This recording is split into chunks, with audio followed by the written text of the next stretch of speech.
ಒಂದು ಮೂರ್ಖ ಕತ್ತೆ. ಒಂದು ಊರಿನಲ್ಲಿ ರಂಗಣ್ಣ ಎಂಬ ಹೆಸರಿನ ಶಿಲ್ಪಿ ವಾಸವಾಗಿದ್ದನು. ಅವನು ತುಂಬಾ ಚೆಂದನೆಯ ಕುಸುರಿ ಕೆಲಸ ಮಾಡಿ ಶಿಲ್ಪಗಳನ್ನು ಕೆತ್ತಿ ಮಾರಾಟ ಮಾಡುತ್ತಿದ್ದನು. ತನ್ನ ವಿಗ್ರಹಗಳನ್ನು ಹೊರೆಯಲು ಒಂದು ಕತ್ತೆಯನ್ನು ಸಾಕಿಕೊಂಡಿದ್ದನು. ಒಂದು ದಿನ ದೇವರ ವಿಗ್ರಹವನ್ನು ಕೆತ್ತಿ ಅದನ್ನು ಮಾರಾಟ ಮಾಡಲು ತನ್ನ ಕತ್ತೆಯ ಮೇಲೆ ಹೇರಿಕೊಂಡು ಹೊರಟನು. ಜನರು ದೇವರ ವಿಗ್ರಹವನ್ನು ಕಂಡು ಕೈ ಮುಗಿದು ನಮಸ್ಕರಿಸಿ ಮುಂದಕ್ಕೆ ಹೋಗುತ್ತಿದ್ದರು. ಕತೆಗೆ ಬಹಳ ಜಂಬ ಬಂತು. ಜನರು ತನ್ನನ್ನು ಗೌರವಿಸಿ ವಂದಿಸಿ ಮುಂದಕ್ಕೆ ಹೋಗುತ್ತಿದ್ದಾರೆ ಎಂಬ ಭಾವನೆ ಕತೆಯ ಮನಸ್ಸಿನಲ್ಲಿ ಸುಳಿಯಿತು.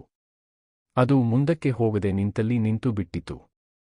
ಆಗ ಯಜಮಾನನು ವಿಗ್ರಹವನ್ನು ತಾನೇ ಹೊತ್ತುಕೊಂಡು ಹೊರಟನು. ಜನರು ಕತ್ತೆಯನ್ನು ಬಿಟ್ಟು ಯಜಮಾನನಿಗೆ ನಮಸ್ಕರಿಸಿದನು. ಮೂರ್ಖ ಕತ್ತೆ ಮೊದಲು ಅರ್ಥ ಮಾಡಿಕೊಳ್ಳಲಾಗದೆ ಸುಮ್ಮನೆ ನಿಂತೇ ಇತ್ತು. ನಂತರ ಕತ್ತೆಗೆ ಅರಿವಾಯಿತು.